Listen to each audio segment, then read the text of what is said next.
해안가를 따라 빼곡히 들어선 펜션들, 1박 가격이 100만 원으로 훌쩍 넘는 곳도 있습니다. 그러자 사람들은 말합니다. 그 돈이면 차라리 해외를 가지. 그리고 이 흐름 속에서 국내 펜션 업계는 절체절명의 위기를 맞고 있습니다. 분양가 10억짜리 풀빌라는 끝내 다 팔리지 못했고, 논밭 한가운데 들어선 신축 펜션은 감정가 대비 반토막, 바닷가 바로 앞 키즈 풀빌라마저 막대한 대출을 감당하지 못하고 경매시장에 등장했습니다. 대체 이곳에선 무슨 일이 벌어지고 있는 걸까요? 충성! 전국 곳곳을 누비는 여우대장. 오늘은 안산의 하와이라 불리던 대부도에 나와 있습니다. 대부도는 오랜 시간 수도권을 대표하는 관광지로 사랑받아온 곳인데요. 평일이고 주말이고 드라이브 나온 차량들로 도로는 늘 붐볐고, 해안가를 따라 늘어선 칼국수집과 조개구이집은 관광객들로 문정성시를 이뤘죠. 그리고 이 관광 수요를 노린 펜션들이 섬 곳곳에 하나둘 들어서기 시작했습니다. 그런데 문제는 그 숫자가 너무 많이 늘어났다는 겁니다. 이곳은 대부도 한 해안가에 자리 잡은 펜션 단지. 야, 뭔 놈의 펜션이 이렇게 많은지 다닥다닥 붙어 있는 모습이 마치 거대한 닭장을 연상시키는데요. 과연 이 많은 객실이 다 채워질 만큼 손님이 있을까 하는 의문이 들 수밖에 없죠. 특히 여기 업소들은 일반적인 펜션이 아니라 대다수가 개별 수영장과 족구장까지 갖춘 고급 펜션인데, 그만큼 어마무시한 가격을 자랑합니다. 한 숙박 예약 어플을 통해 확인해보니 8월 성수기 기준 1박에 60만 원부터 많게는 149만 원까지 가격이 형성돼 있습니다. 여기에 뭐 수영장 온수 비용, 바베큐 이용료, 인원 추가 비용까지 붙으면 부담이 상당하죠. 물론 이 일대가 땅값도 만만치 않고 고급 펜션 특성상 건축비도 꽤 들어갔을 테니 어느 정도 가격대가 있는 건 알겠는데, 제 개인적으로는 상당히 비싸게 느껴집니다. 또 주말이 되면 여기서 가격은 더 올라가는데, 확실히 성수기는 성수기인지 주말 예약은 이미 마감된 곳이 많았습니다. 괜히 관광지 장사는 한철 장사라고 부르는 게 아니구나 싶죠. 그런데 저처럼 이 가격에 부담을 느끼시는 분들이 많으신지, 인터넷에는 그 돈이면 차라리 호텔이나 해외여행을 가겠다 라는 반응을 심심치 않게 찾아볼 수 있었는데요.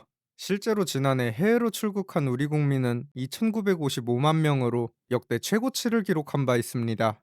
국내 관광지가 너무 비싸서 차라리 해외로 나간다. 이게 이제 농담이 아니라 현실이 돼가고 있는 겁니다.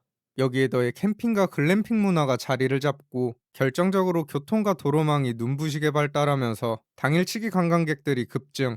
이런 전체적인 흐름 속에서 대부도 숙박업계의 위기는 점점 커져가고 있습니다. 이곳은 앞서 보신 펜션 단지에서 그리 멀지 않은 곳, 한때 대부도 최고의 오션뷰를 내세우며 분양에 나섰던 소규모 펜션 단지인데요. 원래 염전이던 자리를 흙으로 메워 개발한 땅 위에 2022년 무렵 3층 규모의 건물 19동이 들어섰습니다. 하지만 지금 실제로 운영 중인 곳은 절반 정도에 그치는 것으로 보이는데, 그 이유는 분양 자체가 다 이뤄지지 못했기 때문입니다. 그나마 분양이 된 곳들은 한 채당 10억 가까운 금액으로 분양이 됐는데, 아무리 오션뷰 풀빌라라고 해도 엄청난 가격이죠. 그리고 이런 높은 분양가 때문인지 끝내 모두 팔리지 못했고, 이 가운데 세계동은 지난 2025년 경매시장에 등장하게 됩니다. 그렇게 감정가 22억 7천만 원짜리 건물 세계동은 2회 유찰된 뒤 한 개인에게 최종 16억 원에 낙찰됐는데요. 당초 분양가와 비교하면 상당히 낮은 금액, 여길 제값 주고 분양받았던 분들 입장에서는 가슴이 아플 수밖에 없습니다. 그래도 그나마 이곳은 바닷가 바로 앞에 위치해 있어 자리라도 좋은 편이지만, 섬 안쪽 입지가 다소 떨어지는 곳들의 상황은 더 심각합니다. 여기 좁은 마을길을 따라 한참을 들어가다 보면 금세 한적한 풍경이 펼쳐집니다. 제가 보기에 펜션이 들어올 자리는 아닌 것 같은데, 의외로 드문드문 신축 펜션들이 눈에 들어오기 시작하죠. 해안가 쪽은 땅값이 워낙 비싸다 보니 상대적으로 저렴한 이 안쪽까지 들어온 것으로 보입니다. 그리고 여기서 더 깊숙이 들어가면 2층 규모의 신축 펜션 한 동이 나타납니다. 여기까지 오는 도로가 워낙 좁고 구불구불해서 찾아오기조차 쉽지 않은 위치인데, 그래도 건물 외관은 제법 깔끔합니다. 철근 콘크리트 구조에 외벽은 대리석으로 마감해 돈을 꽤 들인 티가 나죠. 하지만 손님은커녕 인기척 하나 느껴지지 않습니다. 건물 앞엔 작지만 수영장도 하나 딸려 있는 모습. 하지만 오랫동안 사람 손길이 닿지 않은 듯 먼지만 수북히 쌓여 있습니다. 이 건물을 지은 사람은 지난 2021년 해당 토지와 앞쪽 도로 지분 총 117평을 9,100만 원에 사들였습니다. 이후 수억 원대 대출을 받아 이 건물을 올린 것으로 확인되는데요.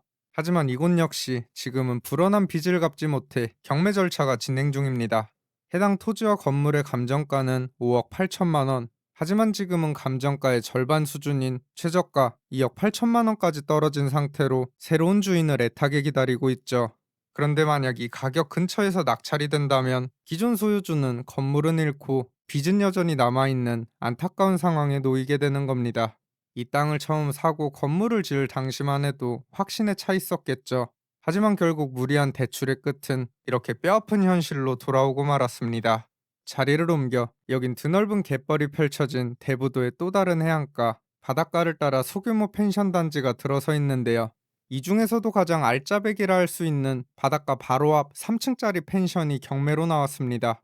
이 펜션은 126평 토지 위에 들어선 3층짜리 건물로 소유주는 2021년 해당 토지를 약 2억 원에 사들인 뒤 대대적인 리모델링을 진행한 것으로 보입니다.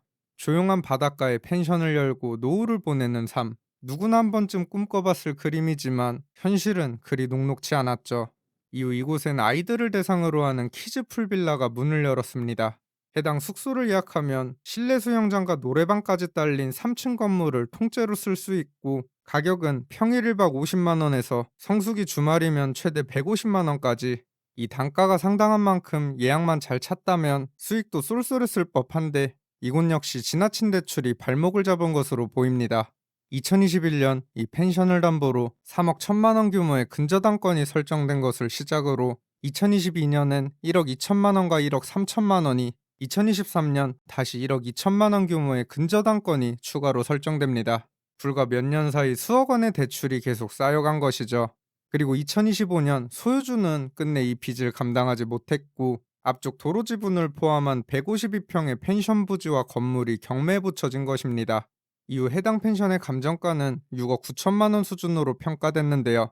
현재는 한 차례 유찰돼 최저가 4억 8천만 원의 경매가 진행 중입니다. 하지만 가뜩이나 펜션업계 분위기가 얼어붙은 지금 이곳이 과연 얼마에 낙찰될지는 아무도 알 수 없는 상황. 오션뷰 펜션의 낭만은 서서히 저물어가고 있습니다. 지난해 한국을 찾은 외국인 관광객 수는 1893만 명으로 역대 최고치를 기록했습니다. 하지만 해외로 떠나는 우리 국민의 수와 해외여행 지출액 역시 크게 늘어나고 있는데요. 그 결과 관광수지 적자는 3년 연속 100억 달러를 넘어섰습니다. 쉽게 말해 외국인이 우리나라에서 쓰고 간 돈보다 우리 국민이 해외에서 쓰고 온 돈이 훨씬 더 많다는 이야기입니다. 한때는 바닷가만 보이면 펜션을 짓고 수영장 하나 만들고 바베큐장만 갖춰도 손님이 몰려오던 시절이 있었습니다. 그래서 많은 사람들이 대출을 받아 땅을 사고 건물을 올리고 펜션에 인생을 걸었습니다. 하지만 이제 국내 관광객들은 예전 같지 않고 숙박업소는 계속 늘어나면서 경쟁은 더욱 치열해졌죠.